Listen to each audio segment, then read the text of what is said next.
Greetings, Black family, and welcome to On the Wake Up Radio.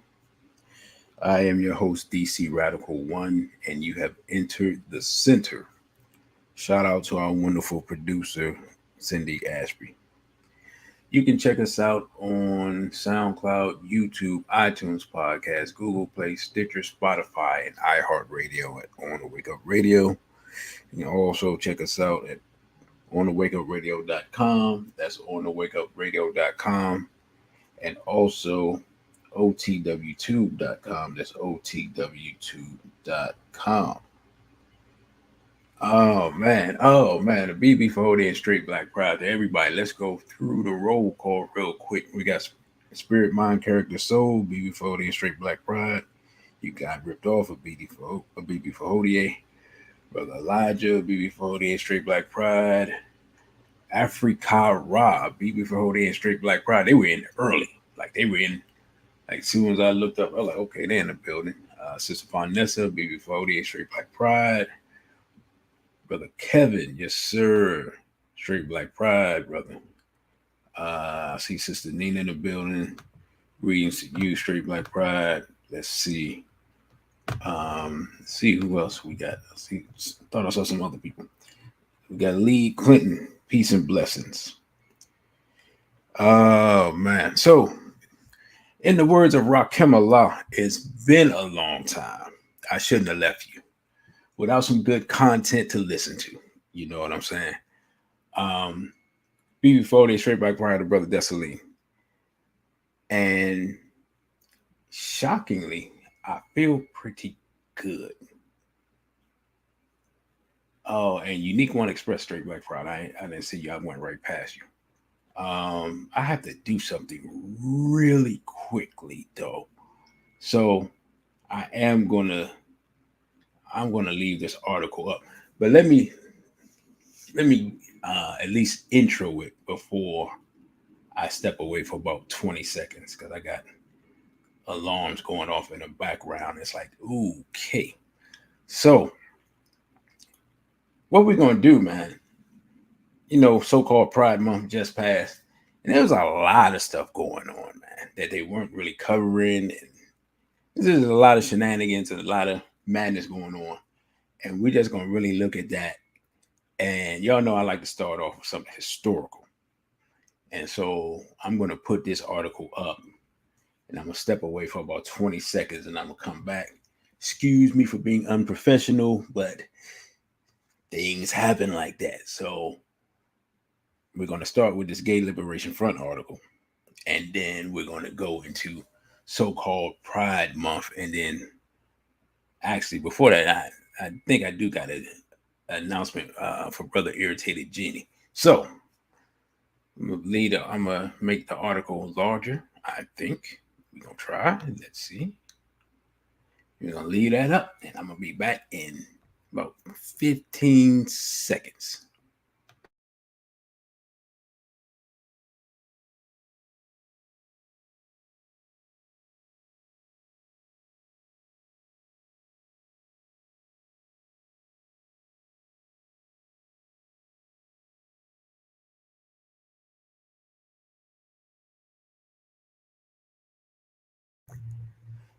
All right, brothers and sisters, I am back. Sorry for the delay. Brother Lee said my analysis has been missed. I appreciate that. So let me tell y'all what happened. Here's what happened. Being completely honest, I was listening to other people's content, and I'm like, hey, no one's talking about anything of relevance. Now I'm just going around checking out different people, seeing what they're saying.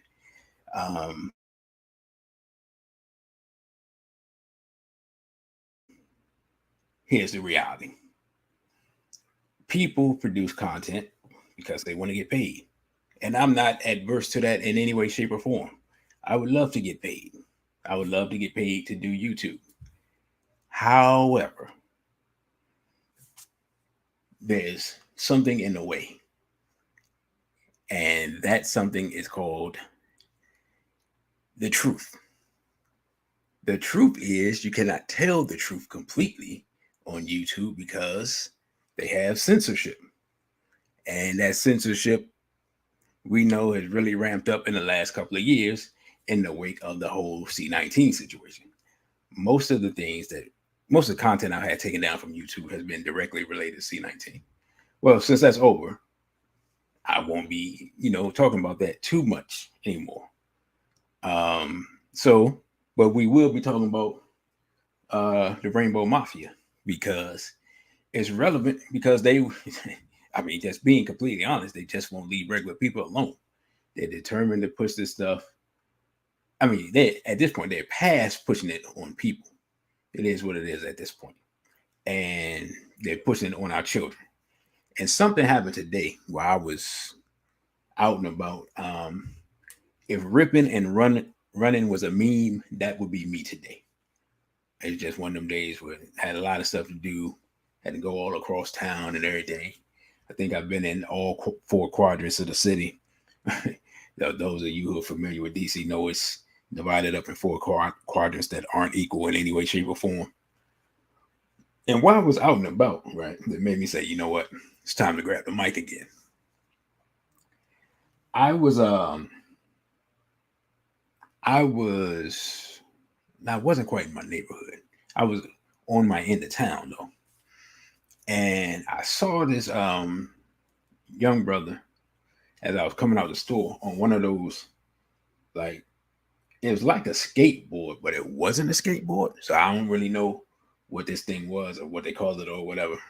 But they have all these different types of scooters and free bikes and all this stuff in the city now that the city's been gentrified.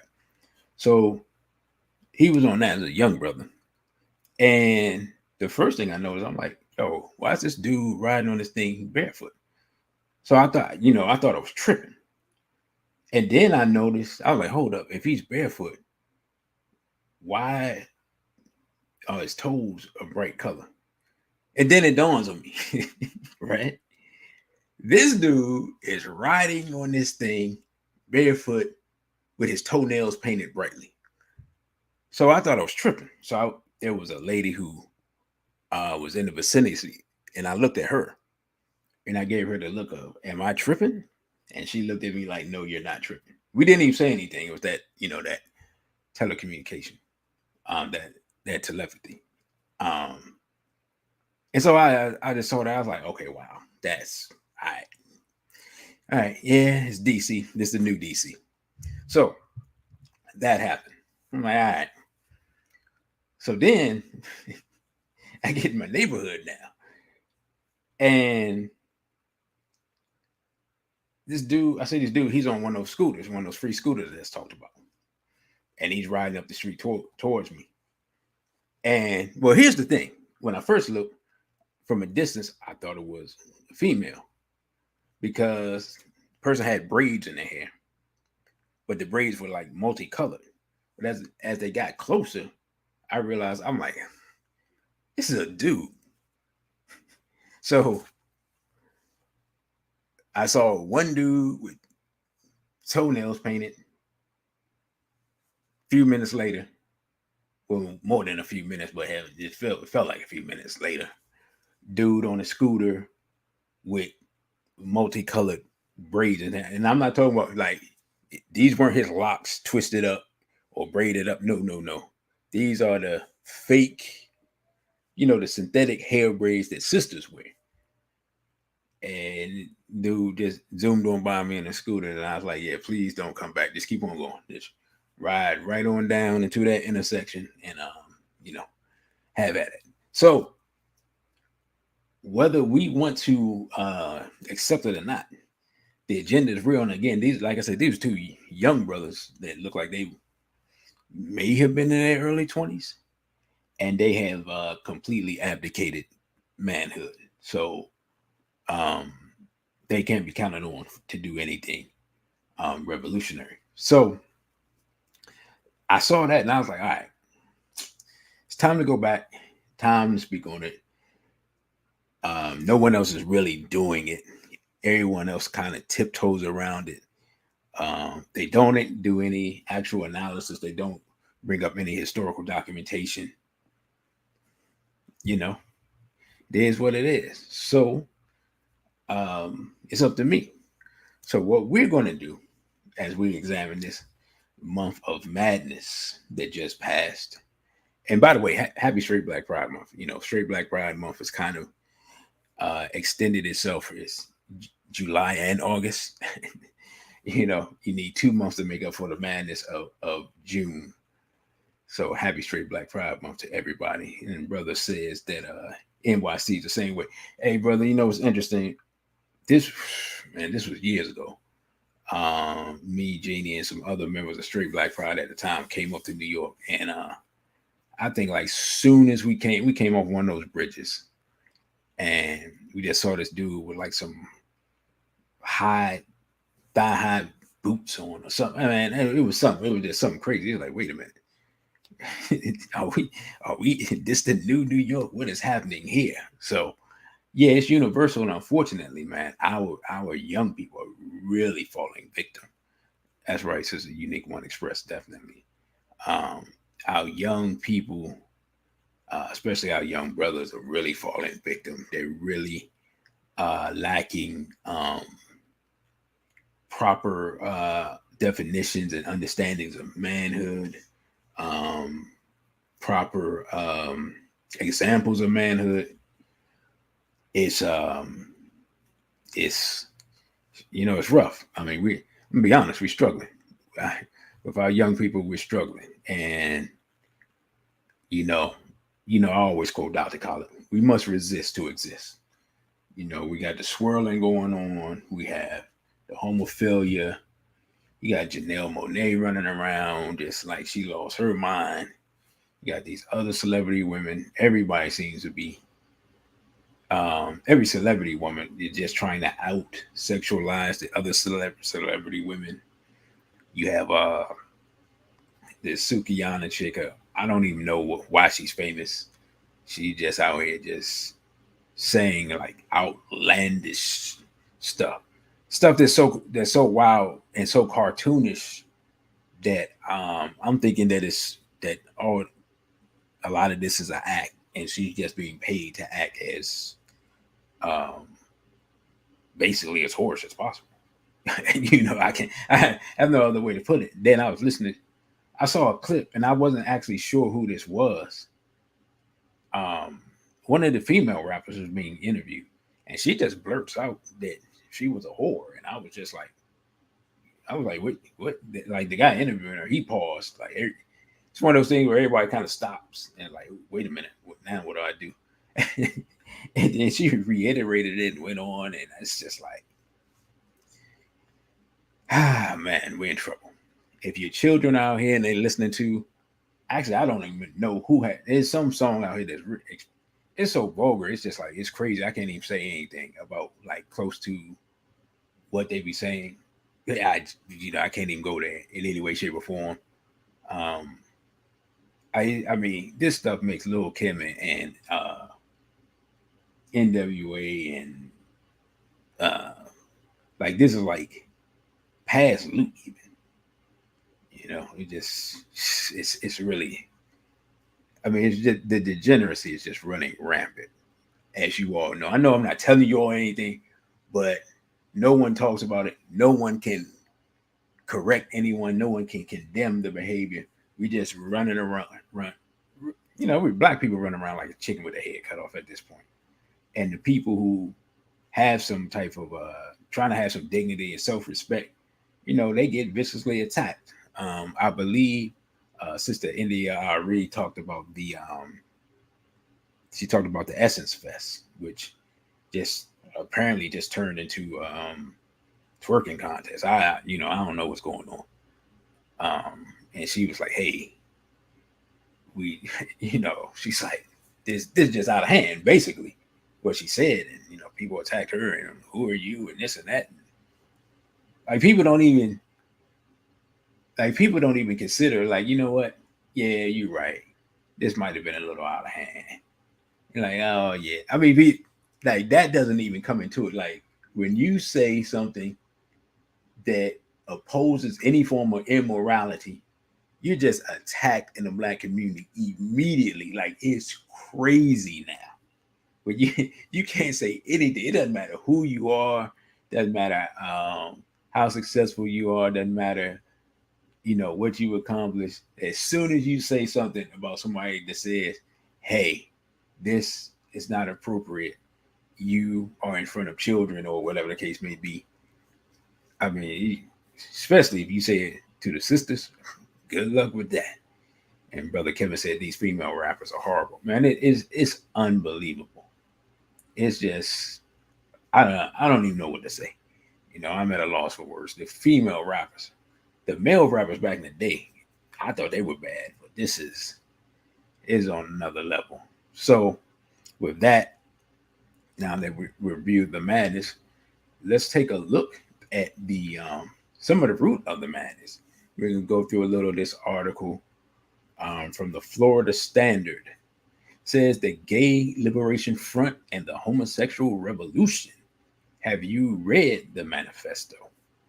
It says 50 years ago, the first openly gay group called for revolutionary change in our whole society by abolishing the family and the cultural distinctions between men and women. Let's stop right there. I know I haven't even got past the title, but again, it's good to see these things because we can see how the foundation was laid for these agendas, and we can see where we are now. So let's get into it. It says, all right, not bad. In 1969, a small group of homosexual activists formed the Gay Liberation Front. Let's think about that now. The thing about this is, we know just by the name that they're riding on the coattails of Black liberation. And again, this is 1979, which is, of course, the same year. I'm about to make a mistake. It's actually 3 years after the formation of the Black Panther Party. My bad.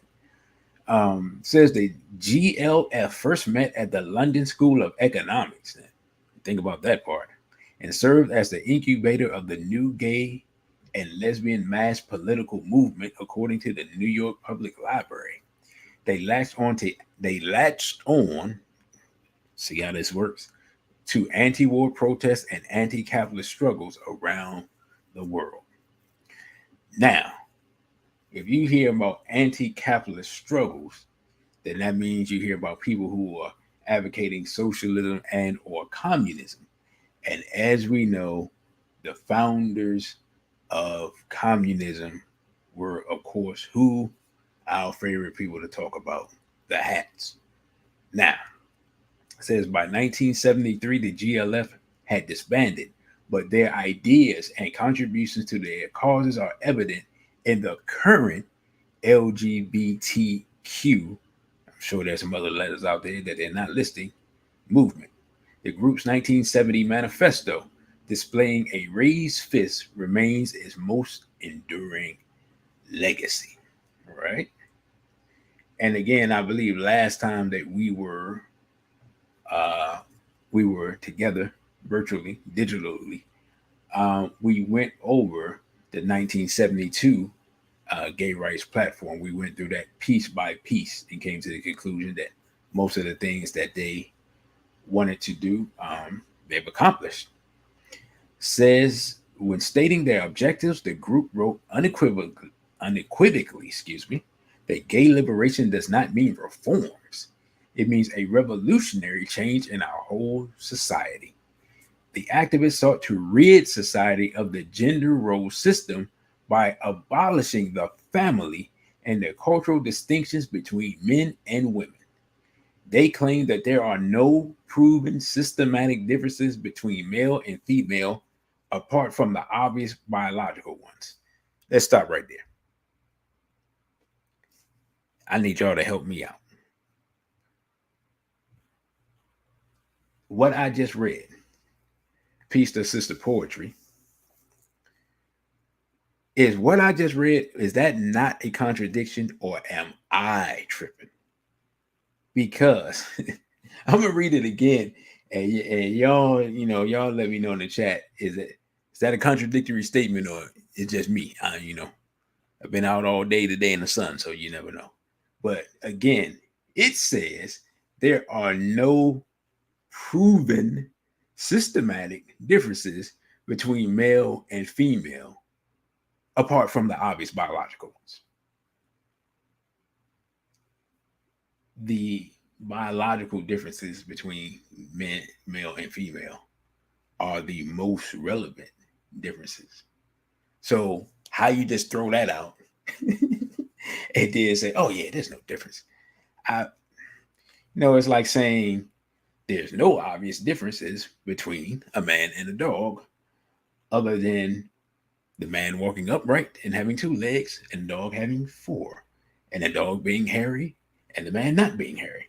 I mean, it's so ridiculous, and yet they wrote this with firm conviction. You know what I'm saying? It's just like, really. Now, it says the manifesto asserts that the values that Western society was built upon, namely the sanctity of the family, the right to property, and the worthwhileness of getting ahead, constituted an evil society. Let's stop right there. Now, Western society is built on a lot of things, including slavery, colonialism, murder, and torture. That stuff doesn't constitute an evil society. Sanctity of the family to them constitutes an evil society. Forget all the stuff that I was just talking about. The wanted rape and murder and torture and barbaric attacks and destruction of people's civilization, destruction of their rights, their property, destruction of their culture. That doesn't constitute an evil society. No, according to them, it's the sanctity of the family. That's what constitutes an evil society. It also rejects monogamous relationships, even amongst homosexuals, as an ideal. The authors emphasize the importance of reaching children and young people with their message. I'm going to repeat it again. The authors emphasize the importance of reaching children and young people. The authors emphasize the importance of reaching children and young people. That sentence right there, right? That sentence right there is why you have the anti-sexualization of children movement known as ASCM. That's why ASCM exists. That sentence right there, because they are going directly to the children. And again, this is 1969. This is before I was born. This is before probably almost everybody in this chat was born. You see what I'm saying? That's over 50 years ago, almost 55 years ago. And they're telling us that they're after children. Now, here it says the coalition sought to legalize pedophilia and polygamy, calling for the repeal of all laws governing the age of consent. Again, we've heard that before. And legislative provisions that restrict sex or the number of partners entered into a marriage unit. They also demanded legalized prostitution and a repeal of all state laws prohibiting transvestism and cross-dressing, right? So we're familiar with all that. Then it says here, in 1987, the Boston-based Gay Community News published an article entitled "The Gay Revolutionary" that has come to be known today as the Homosexual Manifesto. Excuse me. The essay was attributed to Michael Swift, which may have been a pseudonym, and has since been defended as satire by LGBT activists. Now, we're going to start right there. Let's think about this. If you notice a pattern, whenever people call out the rainbow community for something heinous or for some statements that are out of bounds, especially those targeted at children, they always claim that it was satire. For example, right? Remember when the San Francisco Gay Men's Choir came out and they had a whole like 4 minute song about we're after your children, blah blah blah, and they singing that song and having a good old time and singing in harmony, and chorusing and all that good stuff. And then when people were like, "Oh, okay, thank you for letting us know. We've been saying it, but now you have admitted it." And I even did a video on it, put the clip up so people didn't think I was making up lies. And then they immediately copyright strike everyone who used a clip of that video, had the video taken down. And then what did they say? To defend themselves, they said, well, it was satire. And my response is, well, if it was satire, then why did you have the video taken down off of everyone's channel? We want to analyze the satire as well, right? So just keep in mind, I've noticed that pattern comes up over and over again. And Sister Fonessa says they always testing the waters with us, claiming something is a joke. Right, exactly. And I told somebody a long time ago, I said, whenever someone gets you to laugh at something, you won't take it as seriously or as a threat. But no one is laughing at this stuff that we're about to read here. Now, the Michael Swift article says the author described the aggressive words as tragic, cruel fantasy, an eruption of inner rage on how oppressed desperately dream of being the oppressor. Now, it says here, quote unquote, we shall sodomize your sons. Your sons shall become our minions and do our bidding. They will be recast in our image. They will come to crave and adore us. We shall seduce them in your schools, in your dormitories, in your gymnasiums, in your locker rooms, in your sports arenas, in your seminaries, in your youth groups, in your movie theater bathrooms, in your army bunk beds, in your truck stops, in your all-male clubs, in your houses of Congress, wherever men are with men together, right? And that they didn't quote the whole thing there. But here's the thing. They claim this is satire. But again, what did I just say? I was walking down the street or coming out the store. Did I not describe to you what they're talking about here? He said, we'll take your sons and recast them in our image. I seen a dude going down the street with painted toenails. Seen another dude with rainbow braids in his hair, right? So it's not satire because they're accomplishing their mission. They are taking our sons, our black sons, and recasting them in their white image, their white homosexual image. And then, but they want to tell us it's a joke, but it's not a joke because nothing funny because it's happening, right? So, like the GLF manifesto, Swift also insisted that the nuclear family in society must be abolished and eliminated. He added that all churches who condemn us will be closed. Think about that. He said all churches who condemn us will be closed. And then it says here, if you dare call us various names like fairy, back in the day, I don't think I heard that in a long time, and queer, which is weird because they claim that now, right? We will stab you in your cowardly hearts and defile your dead, puny bodies. There will be no compromises. Those who oppose us will be exiled. Now let's think about that now.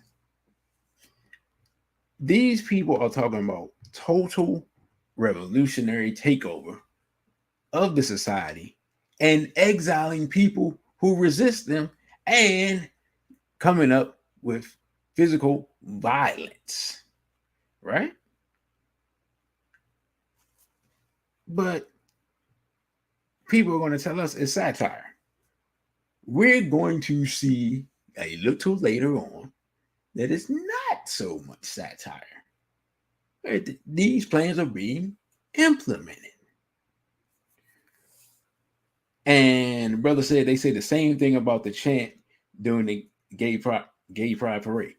Right. And I didn't think about it looking for the clip until right before the show. I was like, oh man, yeah, I could have pulled up the video for that because I forgot the last right 2 weeks ago or whatever it was.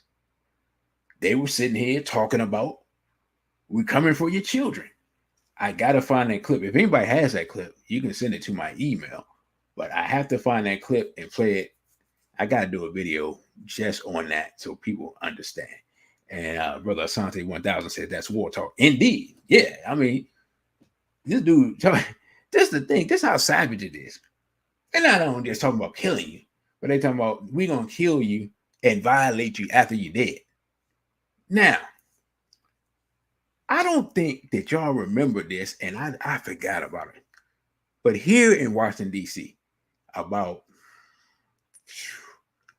6 years ago or so, there were multiple cases where homosexuals were driving around in a van, pulling guns on people. Pulling guns on men, kidnapping them and violating them. I'm gonna let that breathe. One of these shows, I'm gonna bring up that information because I know it probably wasn't covered nationally, like it's covered here. And again, this was multiple situations, right?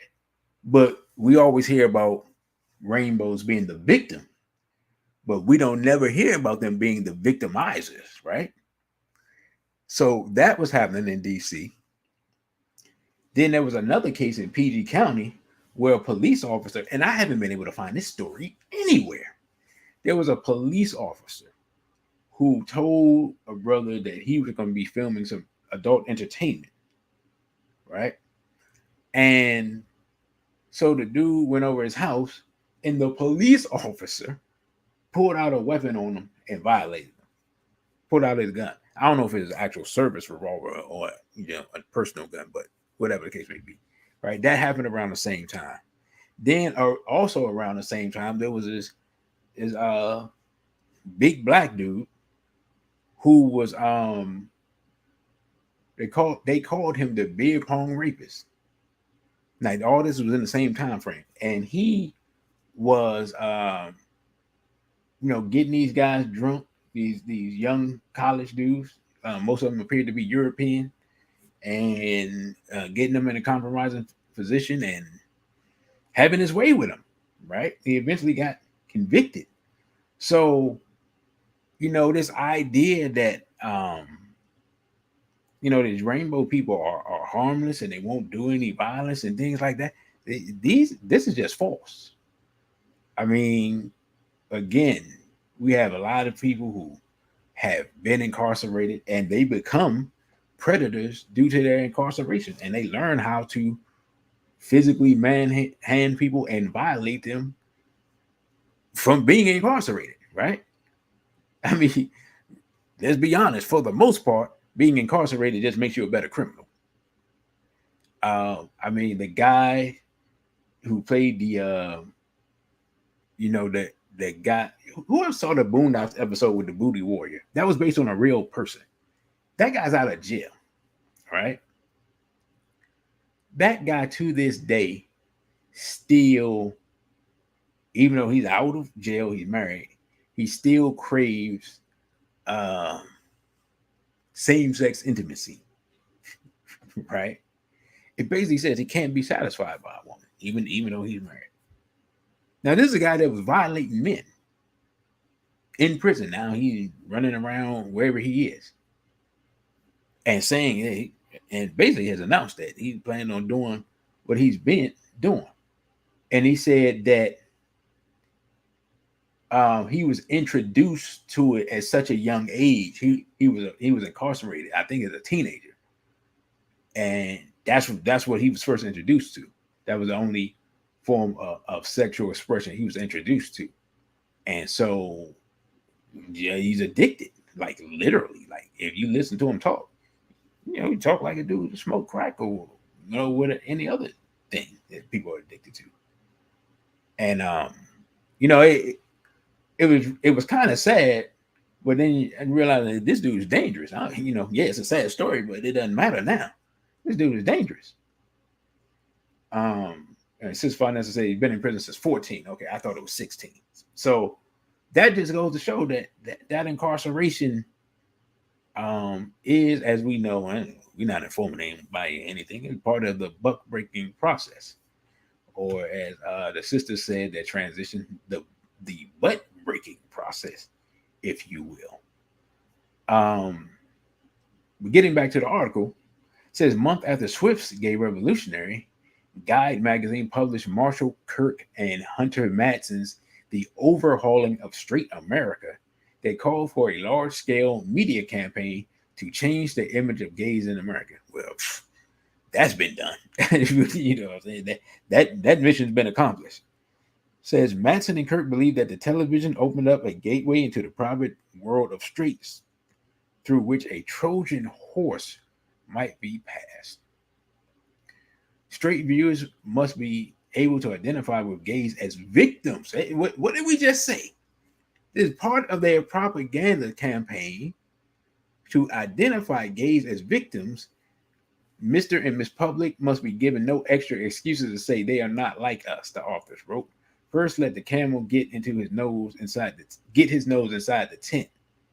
Only later, his unsightly derriere. That's like a weird analogy, but okay, whatever. Opponents of the movement were to be vilified and compared to Nazis, Ku Klux Klan members, and bigoted Southern ministers drooling with hysterical hatred.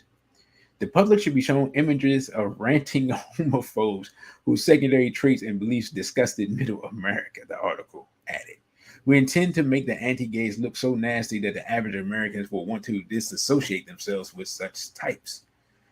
In 1989, Madsen and Kirk expanded the article into After the Ball, How America Will Conquer Its Fear and Hatred of Gays in the 1990s, which was published by Doubleday, one of America's largest publishers. There is no question that Americans have undergone a revolutionary cultural shift with respect to gender and sexuality since the beginning of the 21st century. Swift and the GLF would be pleased to know that 1 in 4 high school age teens now claim some form of LGBTQ status. As recently as 2003, anti-sodomy laws were still enforced in America. The U.S. Supreme Court's landmark Lawrence versus Texas ruled that laws prohibiting sexual intercourse with another individual of the same sex were unconstitutional. The attorneys tasked with defending Texas laws cited Swift's manifesto as one of several sources that they claim pointed to a larger agenda behind overturning laws prohibiting homosexual acts.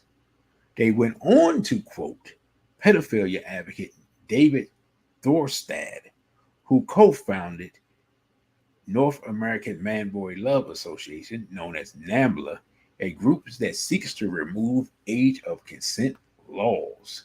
Thorstad wrote that the ultimate goal should not just be equal rights for lesbians and gay men, but also freedom of sexual expression for young people and children. Hold up. There is no one who's interested in sexual expression for young people except pedophiles. Let's just get straight to the point. Let's not sugarcoat anything. There's nobody, no adult, right, who's sitting around thinking, young people need more. Nah, no, they don't. Like, as soon as somebody say that, you just smack them immediately, right? If you don't throw them in the trunk. And it's wild that, because I don't remember this case. It's wild that this case was put up before the Supreme Court, and people brought documentation saying, hey man, this is what's really going on. you might want to take this into consideration before you make your ruling. And they said, nah. You know what I'm saying? Supreme Court, like, nah, we ain't worried about that. Man. Says while many in the LGBTQ movement have sought to disassociate themselves from Thorstad and NAMBLA, the 1972 gay rights platform complicates those efforts. Exactly. Paul Ettelbrick, a legal activist for the Rainbow Movement who pushed to expand the definition of what constitutes a family, also appears in the defense's argument. Says being queer means pushing the parameters of sex, sexuality, and family, and in the process, transforming the very fabric of society. We must keep our eyes on the goals of providing true alternatives to marriage and radically reordering society's views of family. Let's stop right there. The reason that's important is because the divorce rate is around 50%, and the marriage rate has been going down steadily. And the marriage rate of, just as an example, just of Black women in America is approximately 1 in 4. When all of this started, Black women had the highest marriage rates among any women in America. Think about what I just said. We don't really sit around and think about these things because the ripple effects affect Black people differently, and we don't even think about it. While the rainbows are out altering the society and changing the definition of marriage and changing the importance of marriage, and you have the feminist movement pushing various agendas, one of the outcomes has been the decline in marriage, the rise in divorce, and getting to the point where 1 in 4 Black women can expect to get married. And I think at this point, if I'm not mistaken, I would have to look it up. We're probably like 1 in 3 Black men. But nobody wants to make the connection between how the rainbows have reshaped society and the collapse of marriage in the society. Which is why I took the biblical line and made it the title of tonight's show. Pride goes before what? Destruction. This society, we are watching this society collapse in slow motion, because if you can't maintain family, eventually your society collapses. In Spirit, Mind, Character, Soul says they don't even want to call genitalia reproductive organs. I was sent a post stating doctors are referring to, yeah, I saw the this bonus hole thing, not to offend these people. I'm not, no. Listen. Look here, man. I don't care what y'all talking about. Not y'all, not our people here, but I'm them people out there. I'm not talking about no bonus holes. I'm not I'm not talking about no chesticles or chest feeding or whatever they talking about. I ain't talking about nothing. Look, none of that stuff. All of that stuff is somebody's delusional fantasy. Look, I'm not none of that terminology. I'm not doing no cisgender talk. I ain't none of that. Man, woman, child. That's it. Those are the designations. All of that other stuff. All of that other stuff. It's got to go. See, this is the thing. I saw a post today, and it was a Chinese dude, I think. It was an Asian guy. I don't actually know his country origin. And he said something deep. He said, man, the liberals, man, he said, let me tell you about the liberals. He said the liberals, man, they love diversity, man. They love diversity. Like, they love diversity as far as race. They love diversity as far as sexuality and all this other stuff. Right? He said, but the one thing they don't like is diversity of thought. As soon as you think different from what they think and you're not with the agendas that they push, you get attacked. And when I heard him say that, I'm like, man, he's on it. I'm like, he's on it. I'm like, that is so profound because it is so correct. And I never looked at it that way. I looked at it as just, of course, ridiculous hypocrisy. But yeah, you know. So we're just gonna look at a little bit more of this article because they talk about our friend Barack Hussein Obama, which is interesting because maybe I'll save this for because I wanted to do a show on Obama and changing of the minds of black people as far as this whole rainbow situation. But it says that during a 2004 debate, Illinois State Senator Barack Hussein Obama declared that he believed that marriage is between a man and a woman. Less than 11 years after making that statement, President Obama lit up the White House with rainbow colors to celebrate SCOTUS's ruling that the Constitution protected the rights of two men or two women to get married. Today, the rainbow movement advocates for genital mutilation under the paradigm of gender fluidity, and homosexual couples routinely bring their adopted children to pride events, cross-dressing men, dancing like strippers in front of children, or reading stories to children in libraries across the Western world are now coordinated and bordering on institutionalized, homosexualized attacks on traditional values and the sanctity of children. Man, talk about it. Says LGBT movement and communism/socialism. Hey, I didn't know this part was here. All right, this is interesting. Says it is not a coincidence that the LGBT movement looks in hindsight like a carefully executed and multifaceted revolution. There are strong historical and ideological ties to communist and socialist leaders. And again, when we talk about communism and socialism, we're talking about who? We're talking about hats. In 1972, an article in the Socialist Workers' Party discussion bulletin notes, we should work towards advancing the mass gay liberation movement and its confrontation with the capitalist system and its government. Gay activists have to bring this system down and replace it before any fundamental change will occur for the benefit of gays. That's the Socialist Workers' Party. Instead of them talking about revolution for some type of change in the economic structure, they're talking about homosexual revolution, basically. It says only our party understands the mass movements and knows how to build them. Providing leadership for the movement is a part of our assuming the vanguard leadership and the radicalization as a whole.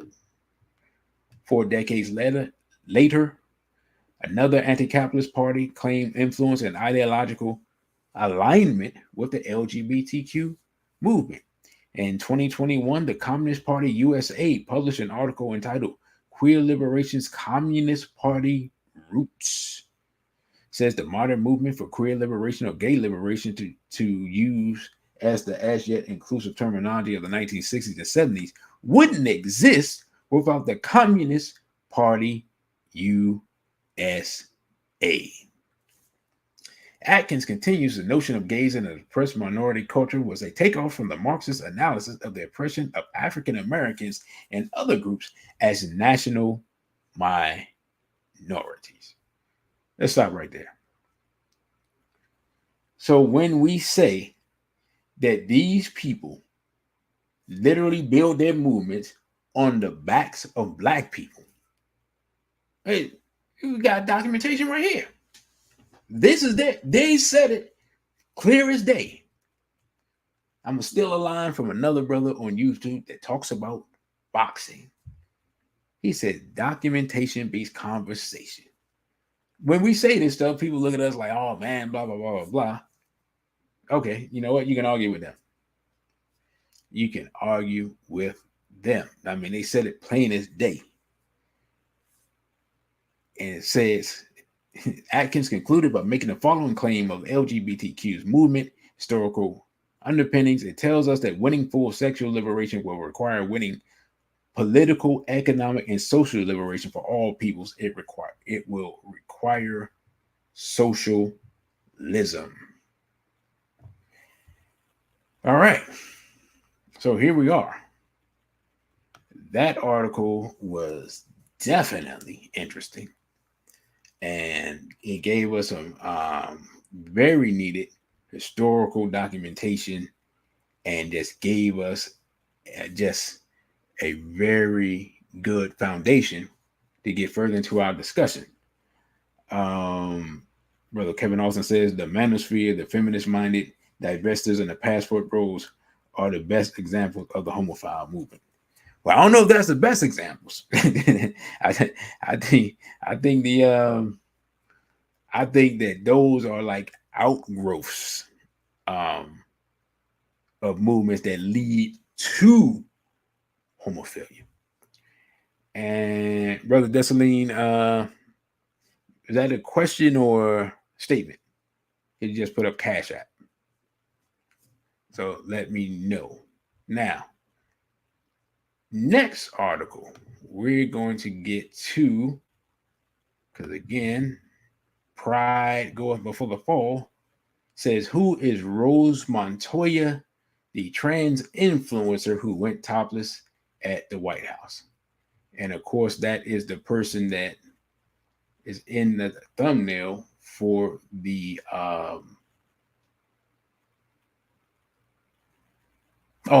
okay. He said check mine. Oh, hold up.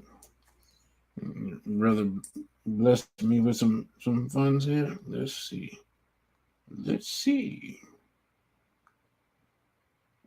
Oh, Brother Kevin and Brother Desaline. Hey, I appreciate that so much. Y'all have no idea.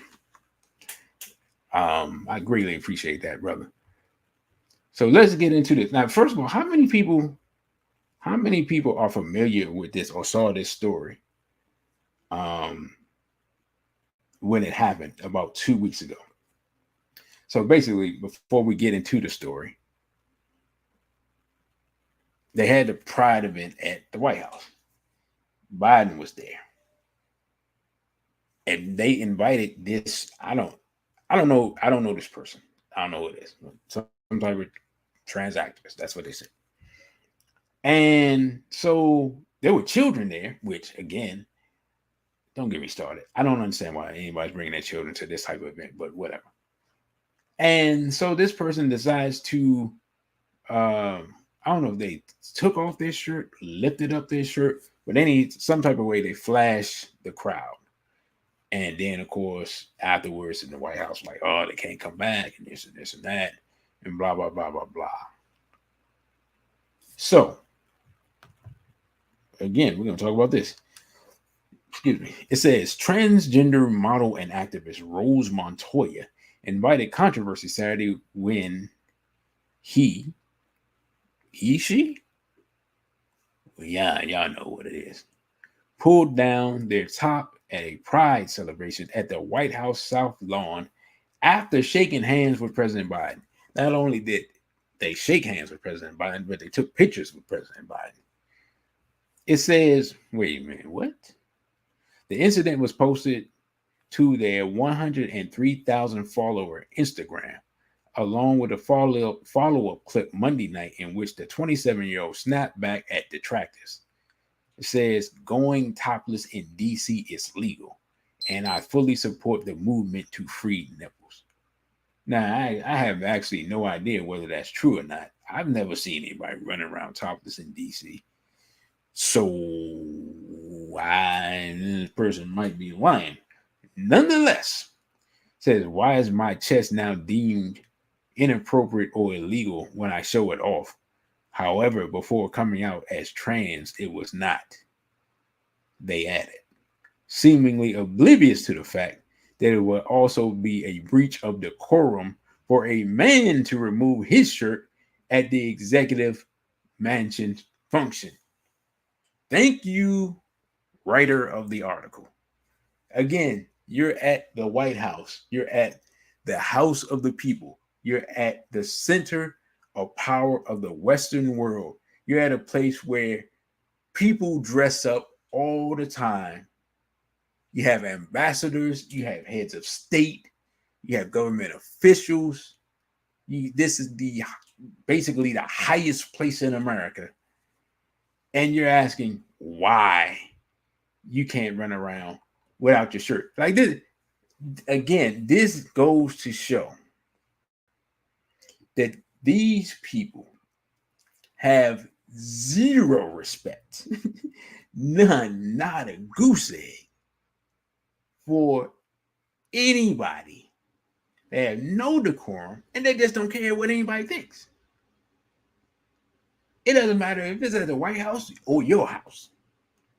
And it's just, and it's amazing to me that someone in the White House thought it was a good idea to bring this person out without apparently having checked to see the type of personality they have and how they may act. And I mean, it just goes to show just how bad a shape America is in when you just pretty much bring whoever to the White House. And it says Montoya, the person's name is Rose Montoya. I don't know what they call it, their dead name. I don't know what their dead name is. Talking about they grew up in a small farm town in Idaho. They began performing in drag during college and came out as transgender in 2015 when they started taking quote unquote gender affirming hormone therapy and changed her name legally to Rosalind. It's unclear what their original name was. And see, that's the picture we have here of this person with the president who's like chilling. You know, he's like, oh yeah, and this is my homie right here. And this is a picture of the first. I mean, this is not appropriate. I know I know I'm preaching to the choir, but this is not appropriate. It's not appropriate for a man. It's not appropriate for a woman. It's not appropriate for anyone. And yet, here we are at the White House. This is what goes on.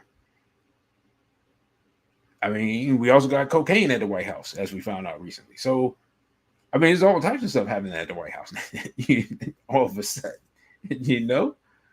I mean, the Secret Service get on their job up there. Like, what is happening? It says in 2021, they were named one of the 18 LGBT, you know the rest, policy makers and advocates changing the world by Out Magazine. Not really sure what Out Magazine is, but okay. On the strength of their online educational content, as Republican-led states legislatures around the nation enacted anti-trans legislation. Since September 2020, they have had 3 gender-affirming surgeries. They told the outlet. For a long time, I thought having surgery meant I didn't love my body enough. This last year, I learned that having surgery is an act of self-love. Montoya secured a Queerties Award. Didn't know that was a thing for Best TikToker. Anyway, that is who the president or someone in the White House invited them to come out to represent quote unquote pride, and we see the outcome. I mean, I don't have nothing to say. And apparently y'all don't even have nothing to say because I haven't seen anybody put anything in the chat. Is this mic still on? Or is everyone in shock and nobody can't type anything? What's that boy's name? What did he say? This is America? This is America. This is where we are. These are the people who get invited to the White House. These are the type of people who have sway over America's leaders. These are the type of people who are helping to make policy. I mean, it's just America's in bad shape. Now, let's just be honest. These are not the type of signs that you see when your country's getting better. and your country is getting stronger, when your country is ascending to global power. These are the type of things you see when you're headed downhill in the wrong direction. All right, so we have that article. Spirit, mind, character, soul is laughing. I mean, I'm just trying to see if everybody's in shock because no one was saying anything. They're just like, oh my. So I was like, hey, this mic on? All right. So let's go to our next article. This is from Campus Reform. And it says, kids exposed to vulgar displays at pride events around the country. Now, was it, y'all tell me, was anybody else talking about these type of situations at these different events? Y'all let me know. It says, you got ripped off, says, since Hunter Biden has a huge sexual appetite, why is he not in a trans relationship? They push that off on us, but not their own. Hey, I'm gonna be honest. I don't put nothing past Hunter Biden, and we don't know what he got going on. So you know what I'm saying? Let's not. Hey, don't speak too quickly.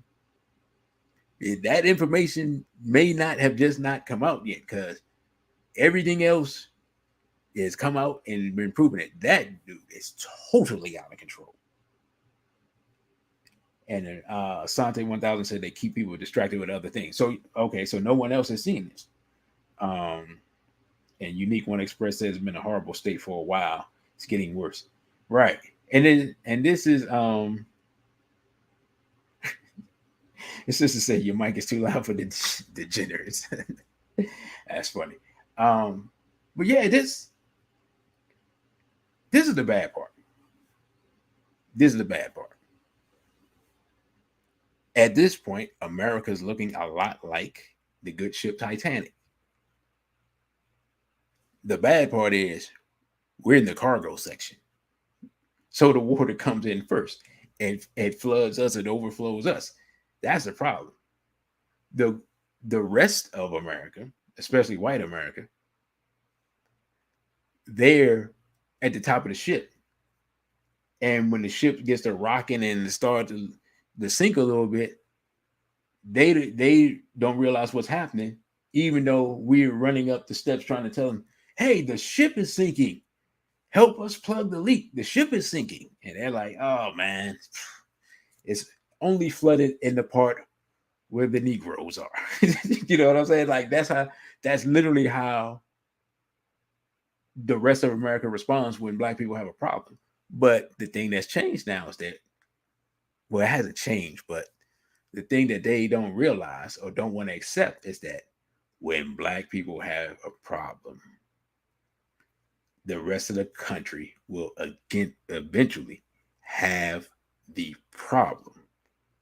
And then, of course, it's difficult to do something about the problem at that point. In fact, a lot of times it's too late. Peace to Lord Vale. So let's go over this. Let's go over this article real quick. Says leftist ideas taught in academia, have far-reaching implications for society. And today, one can view the impact of these ideas by scrolling through social media. Indeed. She says several recent posts about pride events around the country provide insight into the ever-evolving tie between leftist ideas learned in higher education institutions and how those ideas play out in society at large. It says on Saturday, youngsters in the nation's capital got a glimpse of quote unquote pride. And if it's what I think it is, no one wanted to see that. Said this is what kids in Washington, D.C. saw today at Pride. Twitter user Robbie Starbuck said. Robbie Starbuck. Okay. We see why he was there. And what in the, hold up. Let me scroll back up. Nobody wants to see that. Wait a minute. No world is going on. Said this is what kids in Washington, D.C. saw today at Pride. This is sexual abuse and the left has been cheering it on. Look at this sick mom smiling as her child is forced to watch Queen of More spread their legs. Clearly, the pride flag matters more to D.C. Police Department than child safety. Queen of More died. appears to be a man bent over wearing. Yeah, we just going to. God, what is happening here? Really? And Graham Allen said every single parent, quote unquote, that traumatized their children by bringing them to this godless event should be in jail for grooming abuse. I concur with that assessment. That was this video is not gonna get a lot of views. That was that was eyeball hurting. Yeah, I didn't realize they had those pictures up here. Oh well. Says the imagery captured and published online is unsurprising given that many of the nation's educational institutions endorse such behavior. Says campus reform recently reported, for instance, that children were exposed to nudity during a quote unquote titty weightlifting demonstration at Oregon State University. I can't even conceive of what that is. Like, man, I should have read this article before I got into it. I'm just, what is happening? So, I mean, this is crazy. This is crazy. This is what was going on nationally across the country at so-called pride events. And people were bringing their children.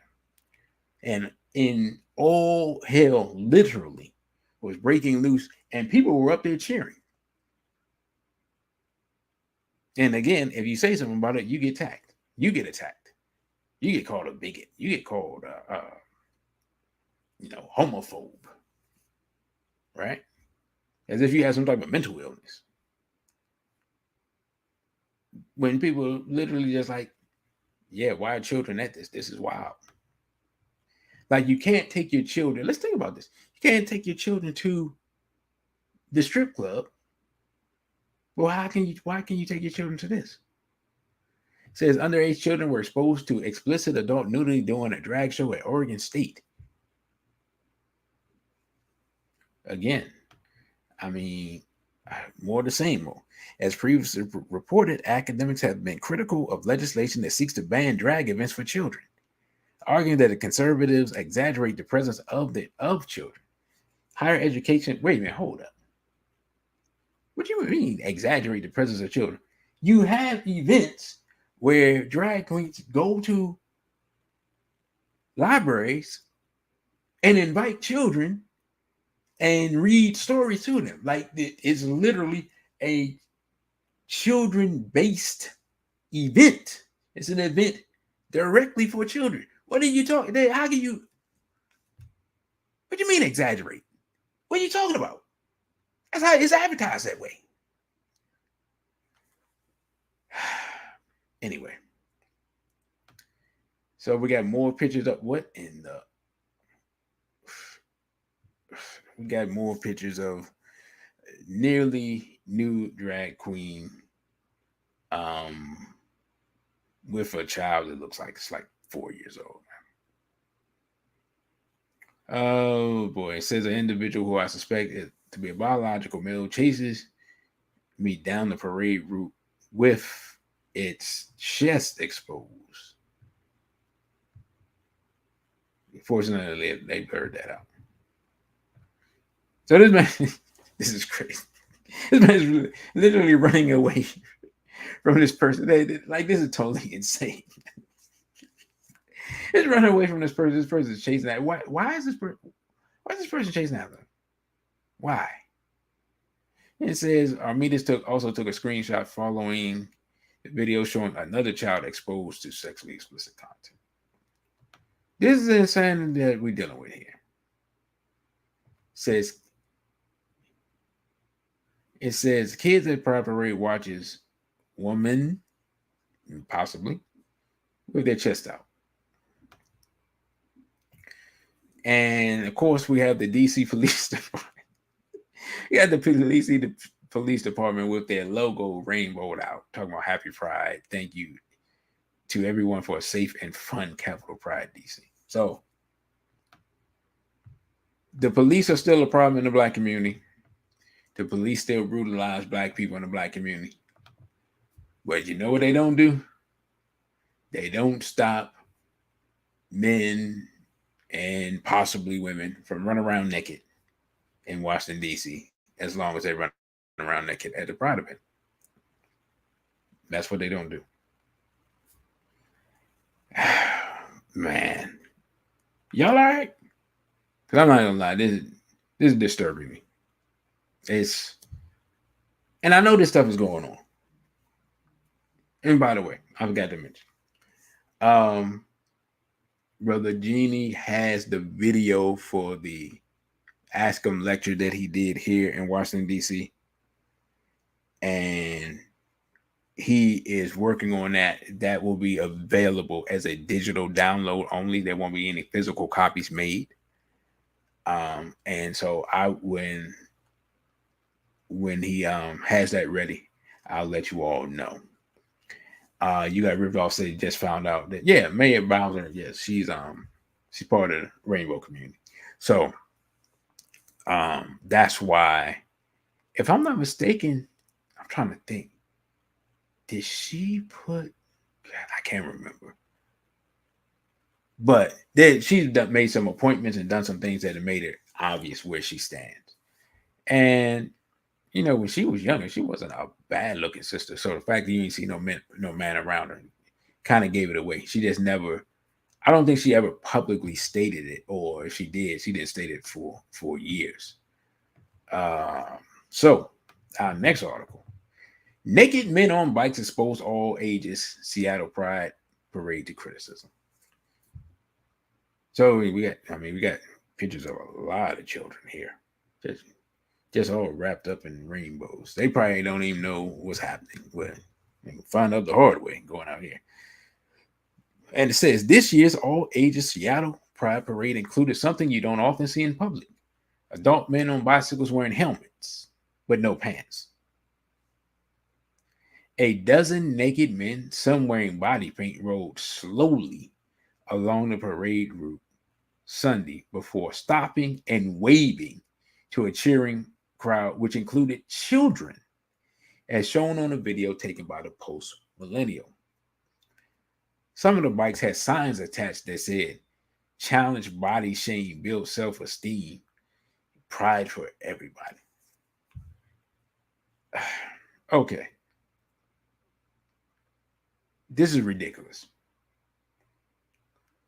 And again, I have to ask the question: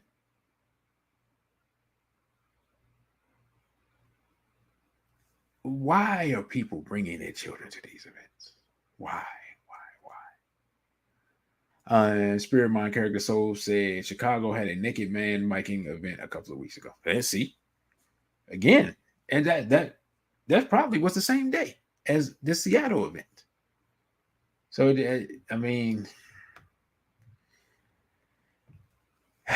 man, just talking about this making me tired. It says elsewhere, a few naked adult men cooled off in a public water fountain as young children played nearby. Naked men are now playing in a fountain where children are present, the Post Millennial, a conservative publication based in Canada, tweeted along with the video.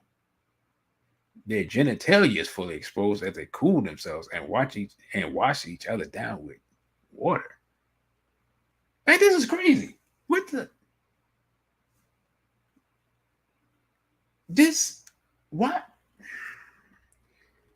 Okay. So look, all right. So these people keep telling us, "Oh, we're not trying to sexualize children. We're not trying to sexualize children. We're not trying to sexualize children." And yet, these dudes at the Pride parade run around,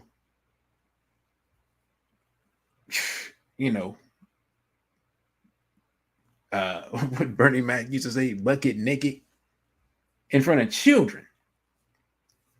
But then they're going to tell us that they're not trying to sexualize children. I mean, I guess they just think we're stupid. So that's Seattle. So we got this one. Again, what does it say?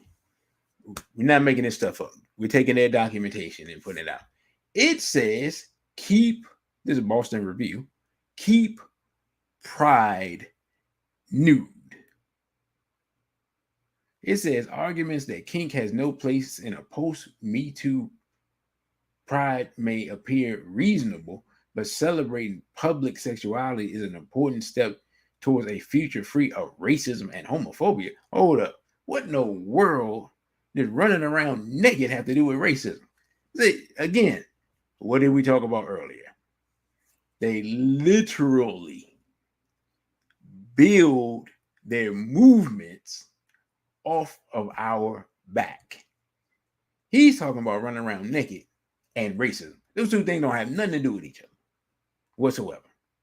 Other than when the slave master stripped us of our clothing before throwing us in those dungeons, before pushing us onto that boat, before then ripping off the rest of what we had so we could be inspected at the docks before we were sold off at the auction.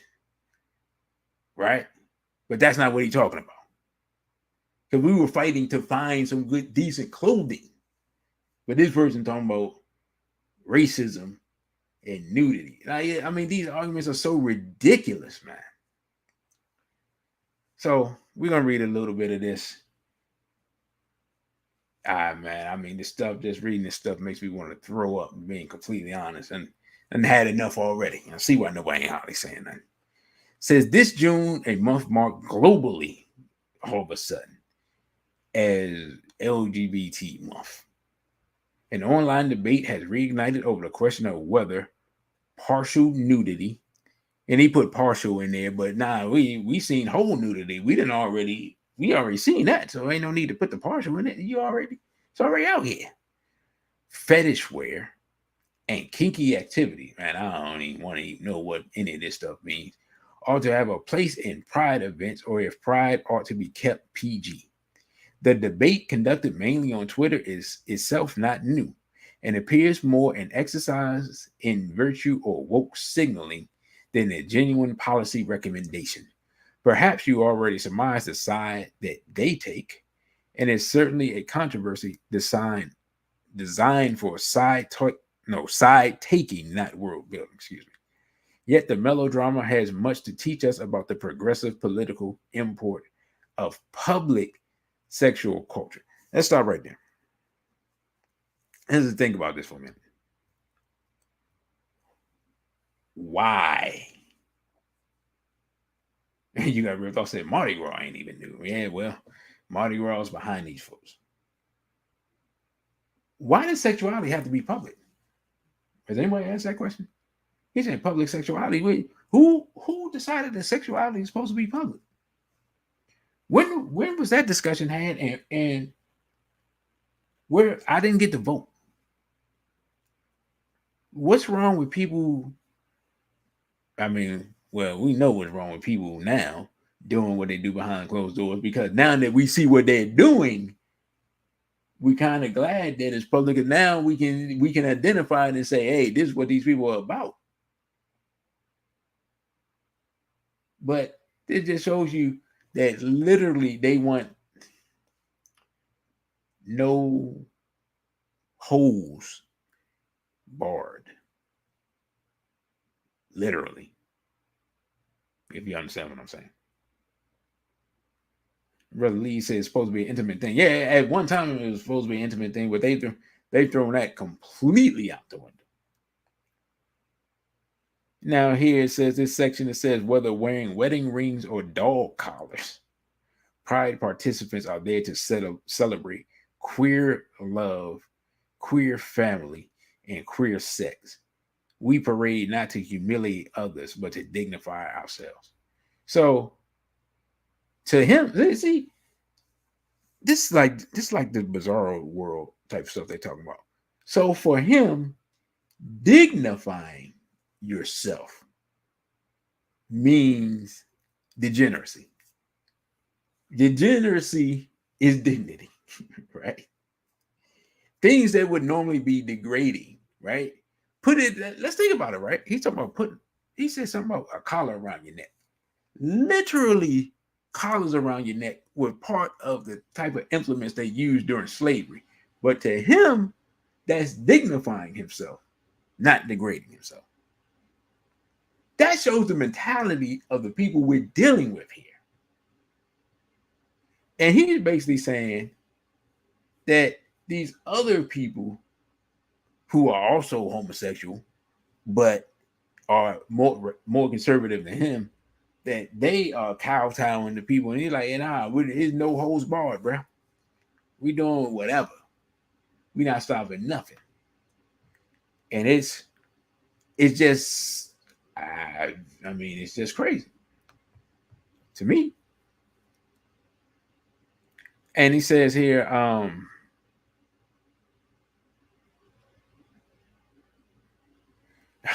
like, think about this. All right, hold on. Let's read this. He said, those who recall the culture wars of the 1980s and 90s may find themselves unsure of how to interpret many of today's criticisms of naughty pride paraders, which no longer truck in the language of morality and Christian decency. Rather, this new wrath of critiques comes mainly from ostensibly woke, politically left, often gay folks who claim that overt displays of kinky sexuality at Pride violate the consent of other attendees and endanger children. He's saying that it doesn't endanger children. This is what's crazy. He's basically, this is crazy when you think about it. He's saying, let's think about what he said. He's saying, this is crazy, but I'm reading this and I'm processing it. That's why I keep repeating it. In essence, he's saying that the people, including other homosexuals, who are like, hey, this is out of hand. We going too far. There's children around. He said, man, y'all not serious enough. Like it's almost like somebody saying that it's like a pro-black person saying that another pro-black person ain't going hard enough, in essence. He's saying y'all not degenerate enough, you're not savage enough, we not going hard enough. All right, I'm through with that, man. I read some other stuff down there. It's so degenerate. It's just like, all right, enough's enough, right? So now we're seeing how all this stuff goes. We're seeing all breaking loose, and now we're gonna get to our next to last article. Philadelphia mass shooting suspect Kim Brady Carricker was weird and dressed as a woman for years. Let's stop right there. Now, after they found this out, right? Since Farnessa said they're insane or running the asylum, full stop. Exactly. After they found out this guy had been running around wearing women's clothing and women's hairstyles, after he killed people, right? They came back later and said, well, he's not transgender. Okay, see, now I'm confused. You're going to tell me that a guy's been running around dressing as a woman, wearing women's clothes, appearing as a woman on the internet, walking around his neighborhood as a woman for years, but he's not transgender as soon as he goes kill people. So that's how it works. You see how it works? See, this is how it works. When somebody appears to be a good, upstanding citizen, they're transgender or they're rainbow or whatever the case may be, and you hold them up as some type of icon of virtue, and children should listen to them read stories and all this stuff. When they go off the handle and shoot people, oh nah, that person wasn't. Oh nah, they wasn't part of the community. Oh, they weren't. They trans. They just was running around as a woman for years. But that mean that don't mean that they're trans. You see how this works? You see how they pick and choose? Whenever one black person does it, all black people are indicted. But when this dude that's been wearing a dress for years, right? And he running around shooting up stuff. Oh, nah, he ain't down with us. Unique one express. You said you think you might know this person. Oh my, that's great. All right, let's get into this article. It says the man. Look, notice what it says. It says the man charged with killing 5 in a mass shooting in Philadelphia, was known to his family and neighbors for dressing as a woman, but while they described him to the Post as weird, none felt that he was capable of violence. Well, they were wrong. Kim, first of all, this man's name is transgender. He got a man-woman name. He got Kim and Brady together as one. So, but he's not transgender, but a name transgender. Okay, you say, yo, why in the world? Come on, let me go past this body modification thing. That's stuff crazy up here distracting me. Why do they have all this video stuff anyway? It says Kim Brady Carricker, 40, has been hit with a slew of murder and other charges after allegedly opened fire with an AR-15 style rifle in the city's working class Kingsessing neighborhood Monday night. As well as those murdered, 2 kids were shot and others were injured. Excuse me, I got alarms going off. I don't know if y'all can hear that. Hopefully not. As well as those murdered, 2 kids were shot and others were injured in the shooting, which seemed to target random individuals. Several neighbors who knew the suspect simply as Kim. Okay, hold up. So a dude in a dress who was known as Kim is not a transgender. Got it. Fine. Whatever y'all say. Said that they were stunned to learn the alleged mass shooter's identity, insisting that he had never caused any problems in the neighborhood in the decade that he lived there. He never bothered anyone. We knew he was different. We see him dressed as a woman a few times, but he never caused a problem. There's a picture of Mr. Character, Mr. Miss Character, Kim Brady. Yeah.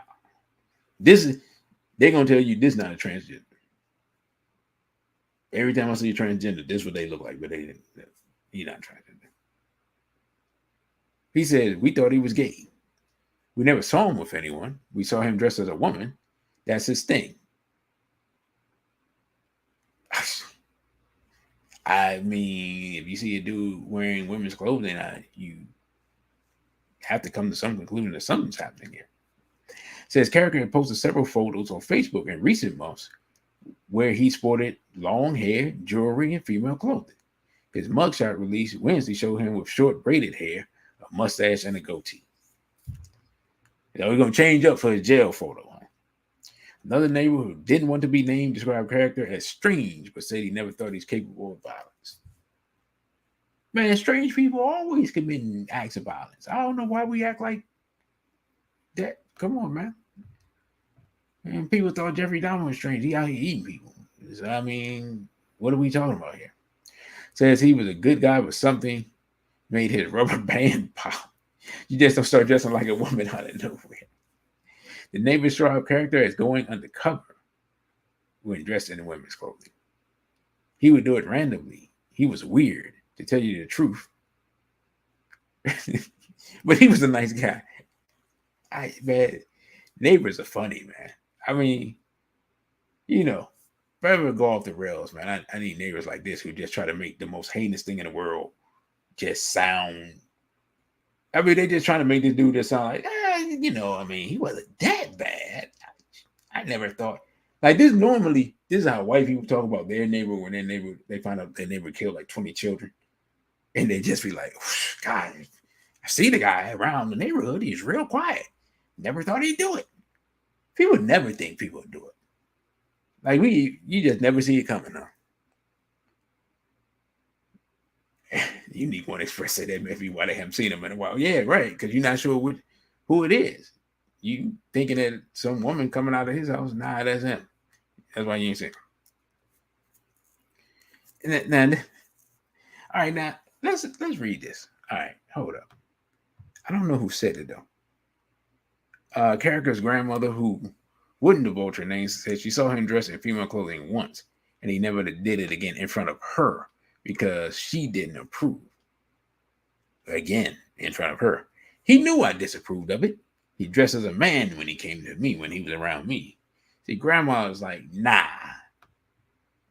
She ain't playing no games. He did it one time, and that was it. He was no trans. He was just gay. That's my perspective. Grandma, again, I know that's your grandson. But let's keep it 100. Just because he ain't do it around you didn't mean he ain't do it, because we got the Facebook post here.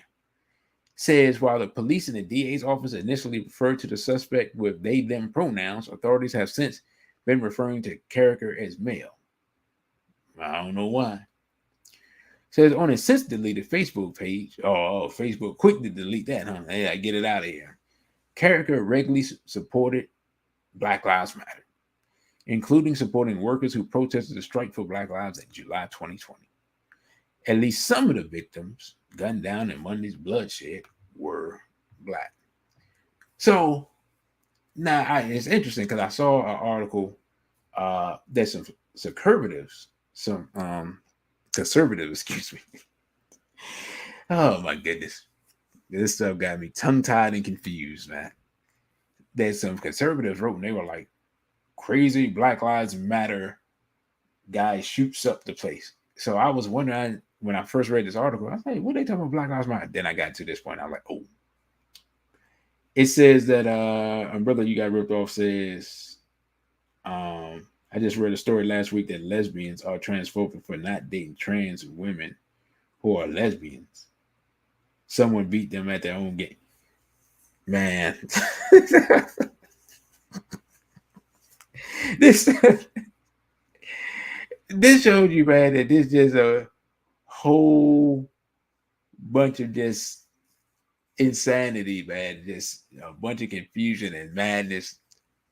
That's so crazy. I'm not even gonna lie, man. I felt pretty good before I started, but I really do have a headache. I don't think this video will get a lot of views because a lot of people were like, yeah, this is just totally out of hand. But that's why we're here talking about it, because no one else will talk about it, and no one will point out the obvious insanity here. This is crazy. And this is a prime example of how crazy it is, because dude just said enough's enough. You just gonna shoot up people because why not? You know what I'm saying? I mean, I don't know. You just want to shoot up people. In addition to 5 counts of murder, he has been charged with attempted murder, reckless endangerment, and aggravated assault. They're going to throw this guy underneath the jail.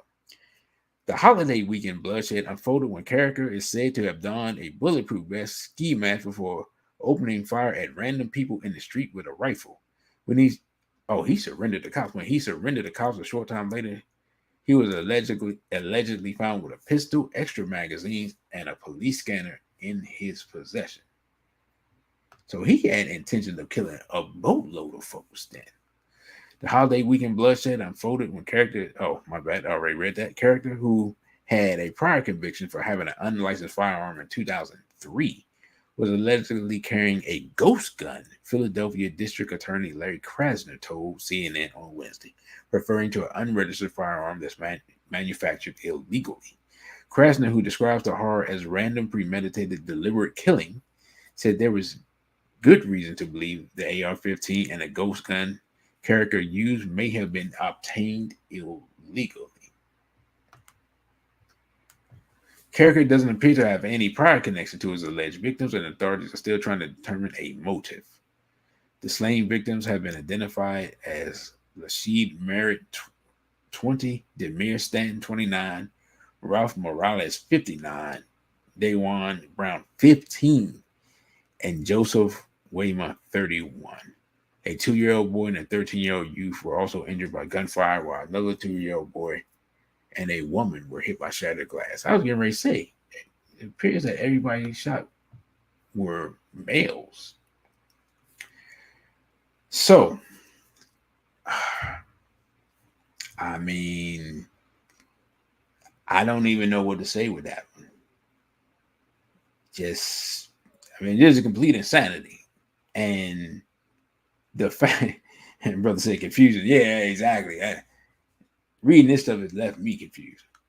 The fact that, again, I'm going to harp on this thing because it's so obvious. The fact that the person is running around wearing women's clothing and long hair and makeup and all this stuff, high heels and all that, but they claim they're not transgender. As soon as they start shooting people, it's just wild to me. And I do got one last article, and I'm not going to read it, but I'm just going to mention it because it just goes to show how other people around the world are reacting to this. And eventually, I will talk about this in another show. But it says thousands of anti-LGBT protesters stormed Pride Festival in Georgia. This is the country of Georgia. Before clashing with cops and setting fire to rainbow flags. Says anti-LGBT protesters invade Pride Festival in Georgia's capital of Bisili on Saturday. They burned flags, and the event had to be canceled after clashes with police. So, one thing that we're starting to see around the world is that people in other countries, and as we see, not just in Africa, are they're resisting, and they're saying enough's enough. I'm not sure if they're seeing what's going on here in America, with with really what we're really seeing sexualization of children, among other things, and some of these other countries aren't having it. So it'll be interesting to see what happens in the future and how people react as more and more people understand and read these manifestos and get this information, this documentation about these plans that have been in place for 50 years now and how they react. I didn't post it. I wanted to post those, and I got to do a story on that gender queer book and some of these other books. Brother Genie, of course, did an excellent job talking about that in his lecture. How many people have seen that gender queer book in person? If you have, just put a 1 in the chat. Of course, the brother had a copy of it at the event. I'm gonna be completely honest, brother. As y'all know, I'm not a spring chicken. I've seen a lot of stuff. When I opened up that book and I saw those pictures that were in there, I was like, this is crazy. Basically,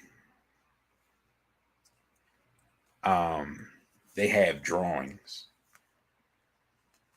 in the book of sexual activity. It's just plain and simple. The book is for children. I believe it's for like maybe middle schoolers and up. But it has drawings, like comic books or cartoons or something. But yet again, allegedly, it's for middle schoolers and up. But we know that younger people will be attracted to something that looks like a cartoon. And it just has very explicit displays of activity. And it is, I would like this. People at the event didn't even want to look. It's just, we went to that page and you look, and it's like, whoa, what the, hold up. Right? I'm talking about these grown people in the 30s, 40s, 50s. Who was like, wait a minute. Oh, wait, what is happening? What is this? Like that's how it is. Like that's how graphic this stuff is. And there are other books. But that book was recommended by Chelsea Clinton and has been, if I'm not mistaken, has been recommended by the World Economic Forum. And they're trying to get that around the world and books like it. And they have other books similar to that are more geared towards younger people. But I have no doubt that if they put this book in schools, and I guess they already have, they're going to have it in schools for younger people too. And let's make no mistake, right? We've seen videos of teachers just from years ago, in fact, with demonstrations of all types of stuff. And all types of, to me, just totally inappropriate discussions with children. You know, so with so-called sex education, and it again, and I've said this before, I say it again, they do these things gradually and they ramp them up and they just make them more and more. The sexual education I received as a child, middle school, high school, and what they're talking about now just is so beyond anything. Like that stuff, I wouldn't even been able to comprehend. Like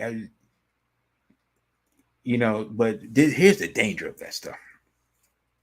When you're young and you're introduced to this stuff, there's no way to like cleanse it from your mind. You see what I'm saying? Like there's no way to unsee it. There's no, what's the term? You can't unring the bell. And these people know that. And that's why they want to do it. Like there's stuff that I remember seeing on HBO 30 some odd years ago. I mean, you know what I'm saying? Like it's just stuff I remember seeing. It's like, oh, like I can literally tell you. Again, I remember the channel was HBO. I can tell you what it was, tell you the name of the show. Because if it's something that was really shocking, like, oh my God, I didn't know that existed. You know what I'm saying? Which was a lot of stuff I didn't know existed. Like I can just tell you in detail. It had never been erased from my mind 30 years later.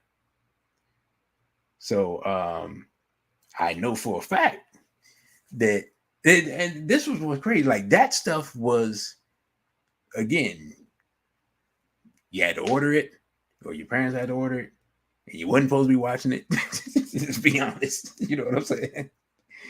You know, those cable channels back then, don't fall asleep with the TV on because you don't know what you're gonna wake up to, right?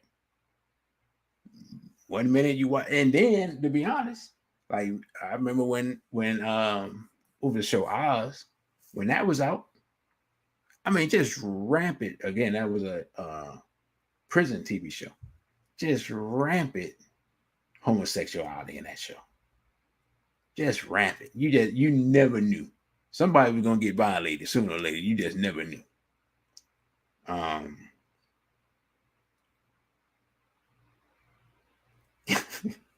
But you got ripped off stage, man. He said, if they gonna mess around and reboot Oz. I mean, stuff is. I wouldn't be surprised. I wouldn't be surprised. Like whenever you turn on a TV show, you know that somewhere there's going to be at least some type of homosexual scene or something kind of alluding to that in some way, shape, or form. You just don't know where it's going to come from. I don't care what show it is. I don't care how family oriented the show is, or how wholesome the show is. To me, at least, and I don't watch a lot of television, but I was even watching. I don't know if anybody watched this. The Superman show, Superman and Lois. In the show, Superman has he married Lois Lane. They have teenage children, and it's just his adventures that it basically humanizes Superman. Basically, the show does, because it shows him as a father, a husband. And he's still Superman. He still got fly around and fight people and all that stuff. But he also has to deal with teenagers, and you know what I'm saying? Deal with a wife. It's deal with real life, and his parents have already passed away, and there's all that stuff. And so it's kind of like a wholesome family show, and they were cruising along, and I was watching the show. I was like, hey man, this is kind of cool. You know what I'm saying? This is an interesting concept. I like how this is done. And then they just threw in some random homosexuality in one episode.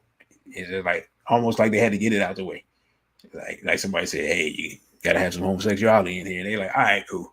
Let's throw this in here real quick. All right, well, we're done with that. Back to what we were doing. I mean, it's wild because when you watch the show, that stuff didn't really fit the tenor of the show at all. It just randomly thrown in there, and then we just move on like it never happened. But that's what you get nowadays with entertainment. I mean, and to be honest, you'll see if you watch over the air television, you'll see more homosexuality in the commercials than you will some of the shows. Like, if it's not that, it's definitely some type of interracialism or some kind, or all the above sometimes. And it's just like, I mean, you just know it's gonna be there when that commercial comes on, man. You already know. Uh, Brother, you got ripped off. Said they took time with the white show, but Black Lightning opens with it. Did see? I didn't. I never watched this. Wow. But that's another show, and of course this show, it was obvious. Another show that very early in it started with something that was crazy. Um, what's the name of the show? It used to come on. I think it used to come on Showtime. I don't know if it's still on or whatever. But The Shy. I didn't realize that early on in that show, that girl was supposed to be underage. I didn't pick up on that until later on. The girl was still in high school, and the dude was his age kind of nebulous, but he wasn't going to no school. And that was like that was like a scene in the first episode of the show. But then when I found out who made The Shy, then I was like, well, there you go. So brothers and sisters, I just wanted to put this information out and talk about this because nobody will talk about it. Nobody will really make the connections. Nobody will bring up the historical documentation. Nobody will connect the dots. And so, that means if nobody else will do it, that means it's my job to do it. Since, of course, we know Brother Genie can't do it. And he's working on his mission to start ASCM. And as Brother You Got Ripped Off said earlier, as a nonprofit organization, which would deal with education. Brother Dessalines says Equality California, Gay, Lesbian, Straight Education Network, Human Rights Campaign, National Center for Lesbian Rights, Transgender Law are the organizations that lobby for the porn literature. Oh, okay. Well, yeah, and we talked about it last time we were out here. We talked about human rights campaign and the whole origin of the human rights concept and what it actually means. We talked about that earlier. It says, and Soros is the main trustee on 3 of these. Again, that's not a shock whatsoever. But thank you for that information, brother. And I will look into those and see. And real quick, I'm going to do a radical report, hopefully later this week, on Jason Rogers Pope. I don't know if y'all remember Jason Rogers Pope, aka DJ Kid.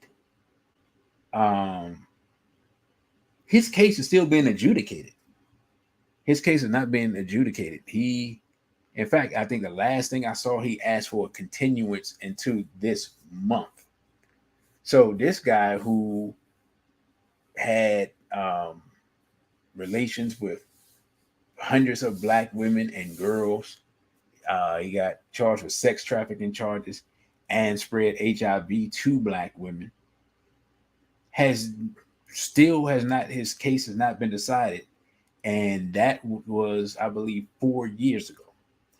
I saw an update on his case recently, so I give you all that information because a couple of people asked me whatever happened, and that I guess he got some good lawyers, and they're just dragging that thing out because it's been years, and he's been locked up. They haven't let him out.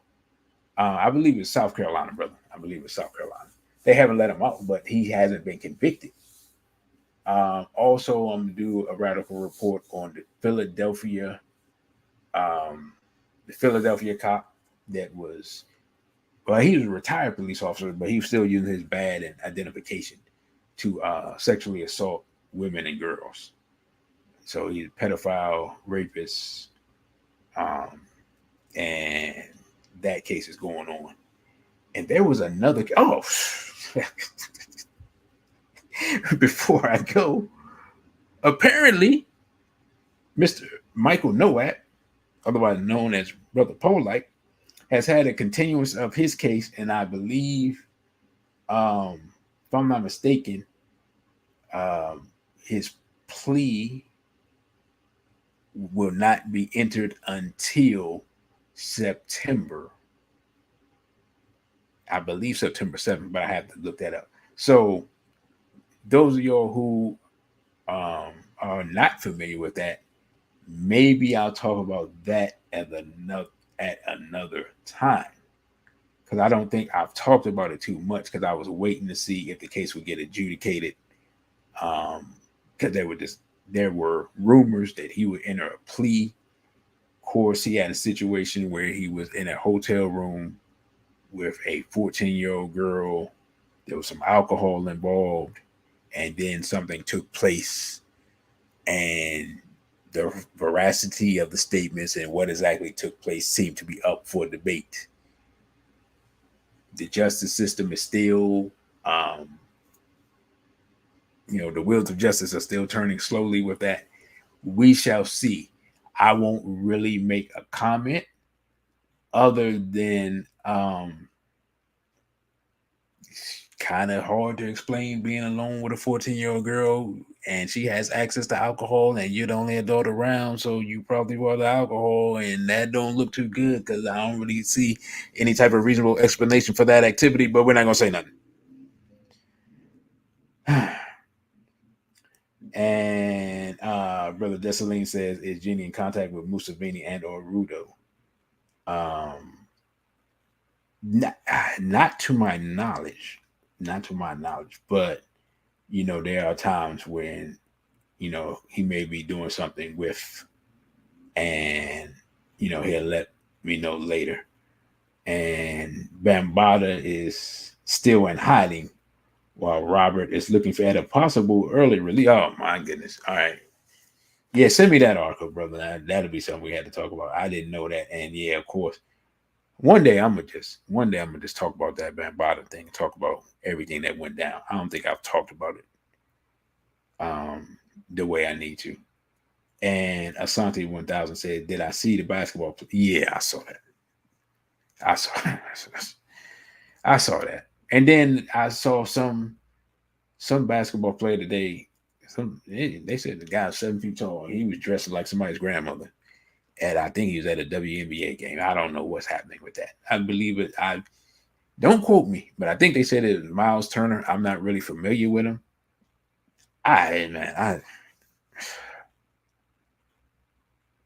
We struggling. I mean, we the black man is struggling.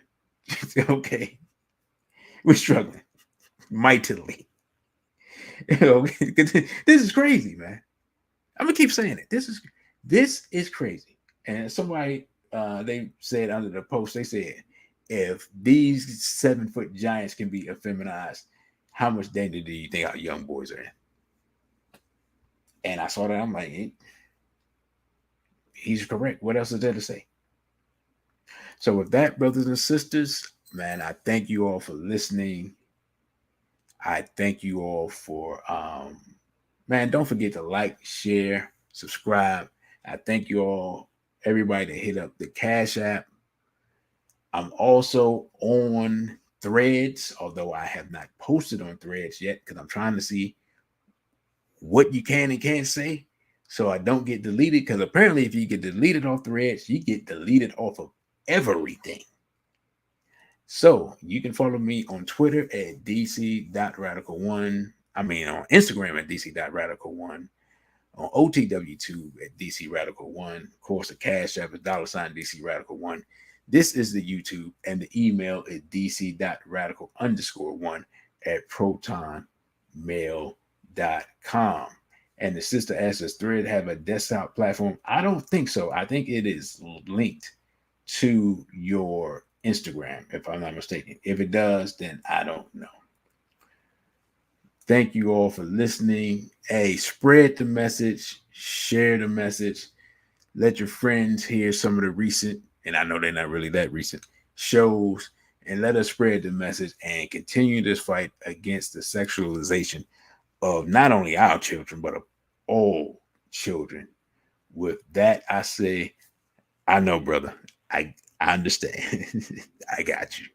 With that, I say a BB for ODA and straight black pride.